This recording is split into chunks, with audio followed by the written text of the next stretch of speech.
자, 배재정 전 국회의원, 곽규택 변호사 두 분 모셨습니다. 반갑습니다. 예, 반갑습니다. 지난 월요일이었습니다. 황 대표께서 창원 성산의 반송시장, 또 어제는 또 포항 지진 현장 또 이재민들 둘러봤습니다. 제가 얘기하는 그 통합은 물론 말씀하신 것처럼 보수 통합이죠.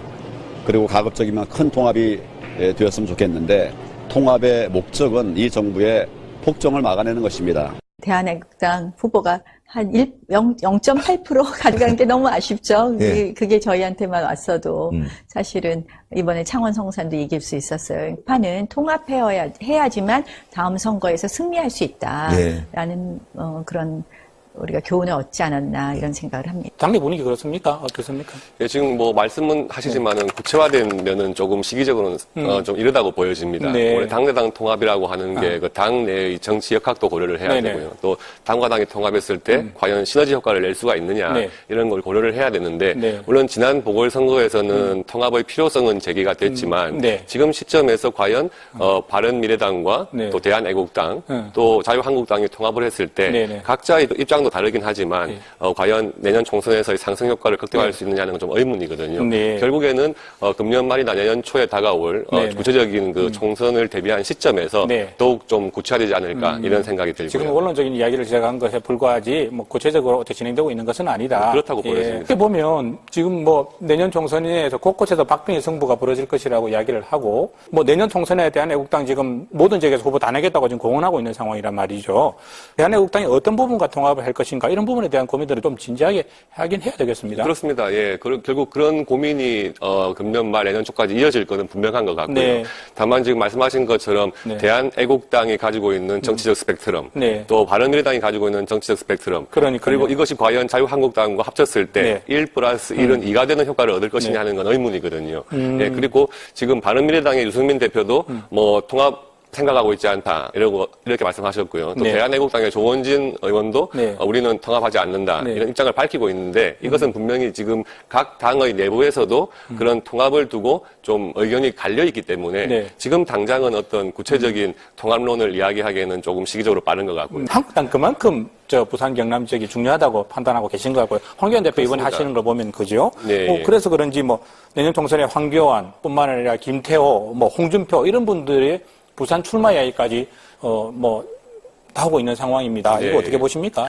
지금 부울경에서 현 정권을 위반하는 민심을 우리 자유한국당 쪽으로 돌려야 되겠다 하는데 다 똑같은 생각이고요.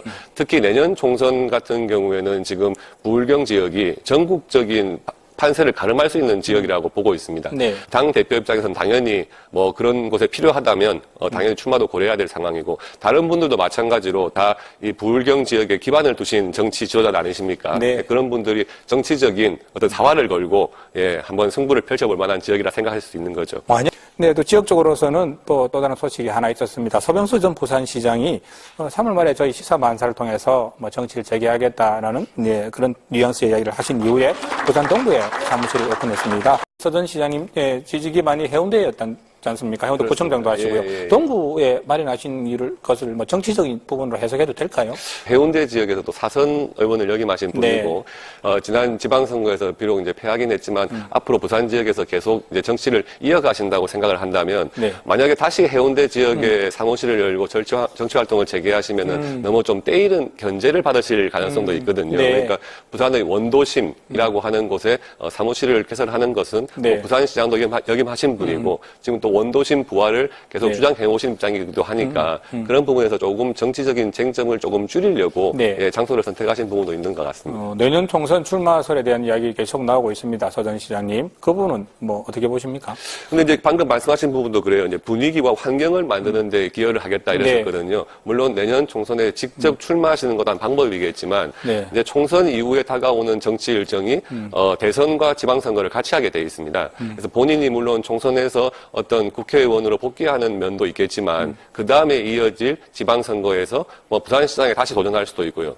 또 지금 거론되는 대선 후보군 중에 한 명으로도 거론되고 있거든요. 네. 그러니까 총선에서 어떤 본인이 확실한 역할을 했다, 기여를 했다 하면은 네. 그것을 뛰어넘어서 다시 지방선거나 대선에서 역할도 기대할 수가 있기 때문에 이번에 총선에 출마하시는 것은 그만큼 좀 확실한 승리라든지 확실한 기여 할 수 있는 그런 역할을 하실 것 같아요. 총선 밑에서 3월 시도지사 지지도 결과조사를 내놨습니다. 한번 보실까요? 15위 오거돈 부산시장, 16위 김경수 경남도지사, 17위 송철호 울산시장, 예, 뒤에서 1, 2, 3등을 나란히 사이좋게 차지하셨습니다.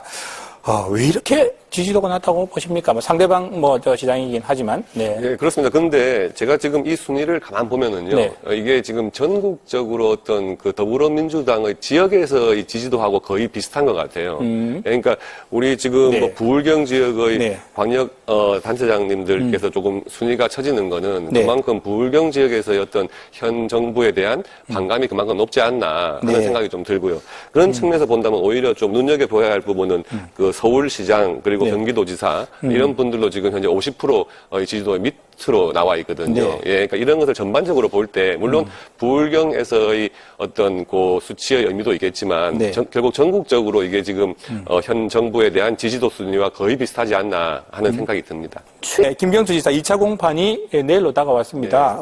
내일 과연 보석이 될까요? 혹은 안 될까요? 어떻게 보십니까? 예측하기는 어려운 부분이긴 한데 네. 순수하게 이제 좀 변호사의 입장에서 본다면 지금 1심 공판에서 네. 실형을 선고하면서 법정 구속까지 한 상황이거든요. 네네. 그런 경우에 지금 항소심 재판이 얼마 진행되지 않은 상황에서 보석 결정나는 경우는 사실 좀 드문 경우입니다. 네, 그래서 보석 결정이 나는 것을 네. 뭐 쉽게 예측하기는 좀 힘든 상황인 것 같은데 네네. 물론 지금 현재 신분이 이제 현직 도지사기 때문에 네. 도전 공백을 최소화한다는 측면에서 일단 불구속 상태에서 재판을 받을 가능성도 배제할 수는 없을 것 같고요. 다만 조금 더 큰 차원에서 본다면 네. 지금 사법부의 내일 어떤 결정이 있다 하더라도 여야 한쪽으로부터는 분명히 또 비난이 있을 것 같은데 큰 비난을 받겠죠. 이 사법부의 어떤 결정 하나하나가 이 정치권의 비난에 대상된다는 것은 사실 좀 사법 신뢰 차원에서 네. 좀 위험한 일이거든요. 그래서 점점 더 우리 사회에서 사법부의 결정 하나하나를 가지고 정치적 해석을 하려고 그러고 네. 또 상대방은 또 이제 못 믿겠다고 나오는 그런 성명을 발표하는 것이 과연 전체적인 사법부에 대한 신뢰 차원 네. 넓게 봐서는 또 우리 국민들의 사법부에 거는 기대 이런 걸 고려했을 때 과연 좀 바람직한 방향이냐 하는 것에 대해서는 좀 우려를 안 할 수가 없네요. 네, 답변하셔야 되겠는데요.